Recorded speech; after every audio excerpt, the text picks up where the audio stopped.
যেত, তাই না? বা তুমি প্লিজ ভাইয়া এটা বললেন না, আমি তার সহধর্মিণী। আমাদের সিনেমায় একটা ডায়লগ লেখা হয়েছিল, ফাইনালি থাকবে কিনা? আমার একদিন দেখা হয়েছিল মেরিল প্রথম আলোর একটা অনুষ্ঠানে। আহ, তখন আপনি আমাকে একটা কথা বলেছিলেন, মনে আছে? কেন দেখা হয়েছিল কেন তোমার সাথে আমার? অ্যাওয়ার্ড ফাংশনে দেখা হবে না? এটা তো দেখা হওয়ার তো কিছু নাই, আমরা একসাথে গিয়েছিলাম ওইখানে। একসাথে যাইনি, বাট ওখানে আলাদা আচ্ছা আলাদা গিয়েছিলাম, একটা প্রোগ্রামে দেখা হয়ে গেছিল। আচ্ছা, ঠিক আছে, দেখা তো হয়েছিল। আপনি একটা কথা বলেছিলেন আমাকে, কি বলছিলাম? তোমার সাথে আমার কাজ হবে না, আমি তো মানে বয়স্ক।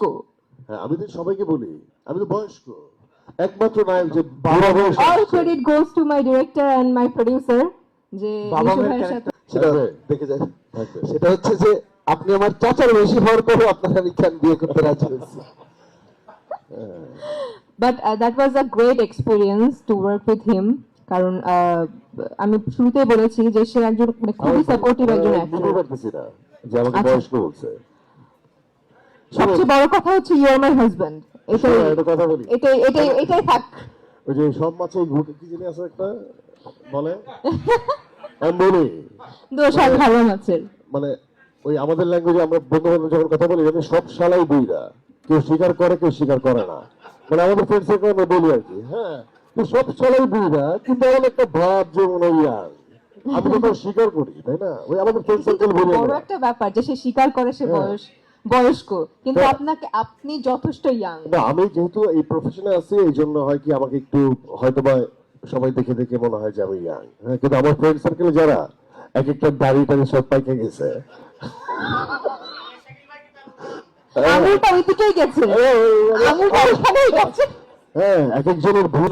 এরপরে তো আসলে একটা সিনেমা ভাবলে হয় না, সিনেমা বানাতে হয়, অর্থলগ্নি করতে হয়, সাপোর্ট লাগে। তো আপনারা জানেন আলফাই, এসবিএফ এবং চরকির কোলাবোরেশন অনেক সাকসেসফুল ফিল্ম বিগত কয়েক বছরে দেখেছেন আপনারা। তো স্বাভাবিকভাবেই আমাদের প্রিয় প্রযোজক, তাকে আমরা বলি শাহরিয়ার শাকিল। শাকিল ভাইকে বলার পরে এই গল্প উনি শুরুতেই যে একটা অসাধারণ ব্যাপার, এবং অন্যান্য প্রডিউসারের কাছে যে যখন আমি গল্প পিচ করি তারাও খুব মানে আমাকে ইন্সপায়ার করে যে এরকম গল্প তো শুনি নাই। তো এইটাই হচ্ছে যে দমের জার্নির শুরুটা, এবং সবাই আস্তে আস্তে একাত্ম হওয়া শুরু করে। এবং আপনারা জানেন যে এটা অনেক আগে, হ্যাঁ, আমরা এটাকে ঘোষণাও করি। এরপরে একটা বড় লং জার্নি, স্ক্রিপ্ট রাইটিং এ অনেক সময় যায়, কারণ এটা আমরা ফিফথ ড্রাফটে শুটিং করেছি।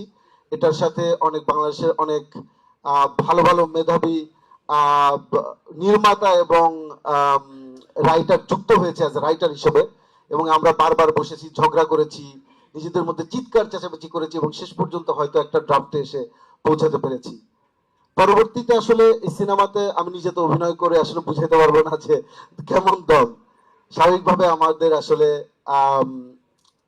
অ্যাক্টর অ্যাক্ট্রেস লাগবে, এবং সেটাই সবচেয়ে বড় চ্যালেঞ্জিং জায়গা ছিল সত্যিকার অর্থে, যে এরকম একটা জার্নি কারা কারা আসলে এই জার্নির মধ্যে এই দমটা ধরে রাখতে পারবে।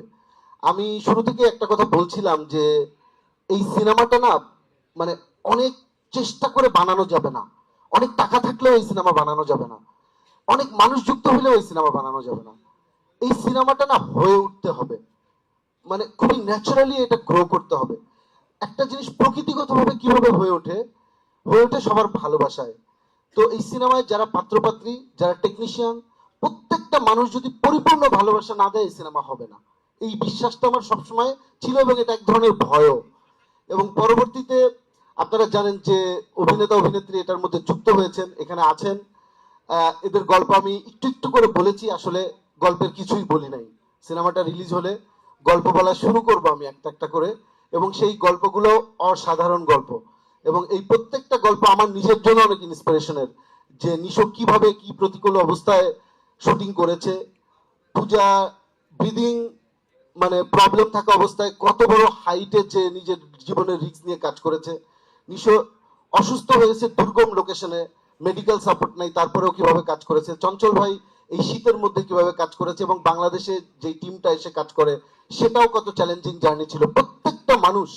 এবং স্পেশালি আমরা জানেন যে আপনাদের কাছ থেকে দোয়া নিয়ে গিয়েছিলাম প্রেস কনফারেন্স থেকে কাজাকিস্তানে। কাজাকিস্তানের এত টাফ লোকেশনে, টাফ ওয়েদারে, -7 -8 এরকম টেম্পারেচারে কাজ করা, বেশিরভাগ বিদেশি টেকনিশিয়ানের সাথে কাজ করা, ল্যাঙ্গুয়েজ ব্যারিয়ার, স্পেশালি আমাদের টেকনিশিয়ানদের 90% ছিল রাশিয়ান ল্যাঙ্গুয়েজে কথা বলে, 2-3 জন ইংলিশ জানতো। খুবই অদ্ভুত একটা কমিউনিকেশন আমাদের মধ্যে ডেভেলপ করলো, না রাশিয়ান, না ইংলিশ, না বাংলা, এটা একটা ফিল্মি ল্যাঙ্গুয়েজ।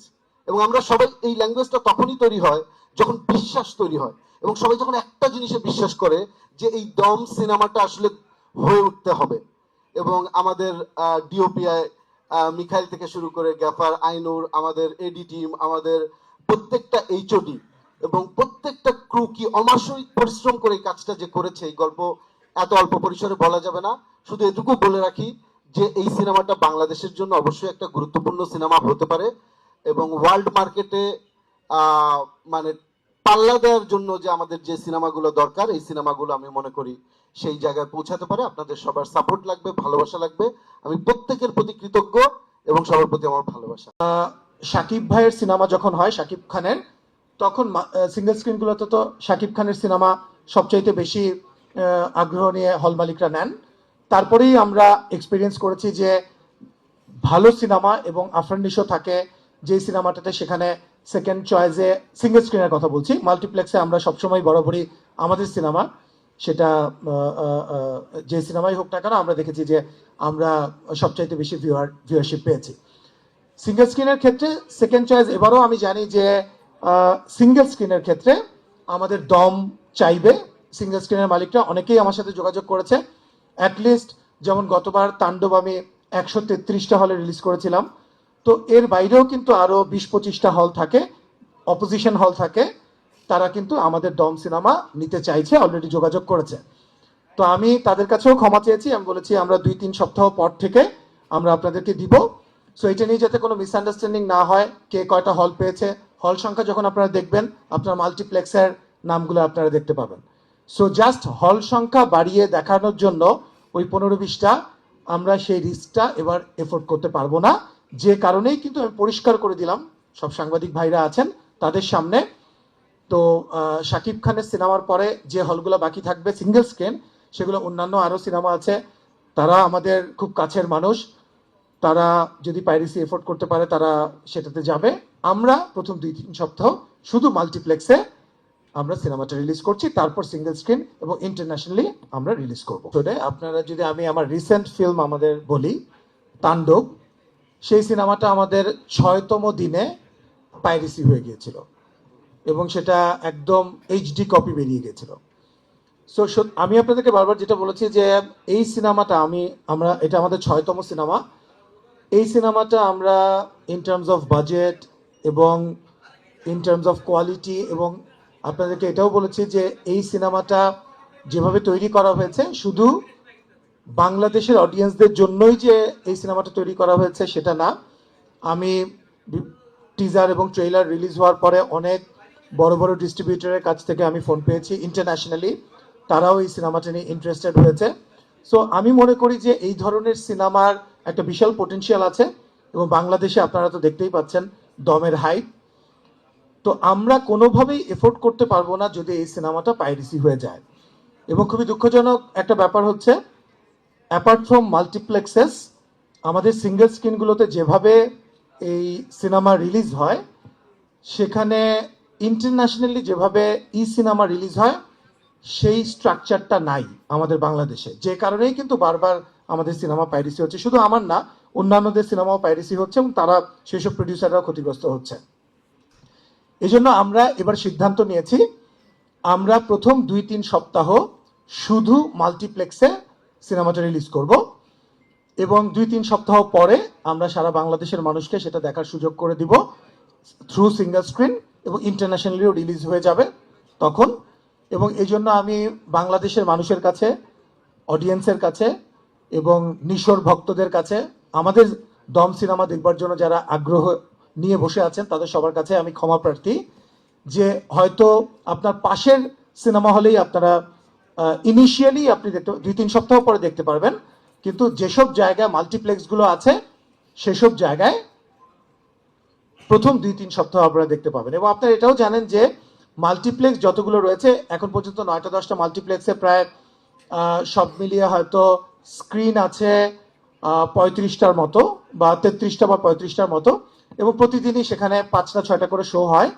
সো অনেক শো, বিভিন্ন ঢাকার বাইরেও বিভিন্ন জায়গায় মাল্টিপ্লেক্সেস আছে, তারা প্রথম 2-3 সপ্তাহ দেখতে পাবেন। সো এই জায়গায় একটা মিসআন্ডারস্ট্যান্ডিং যাতে না হয়, সবাইকে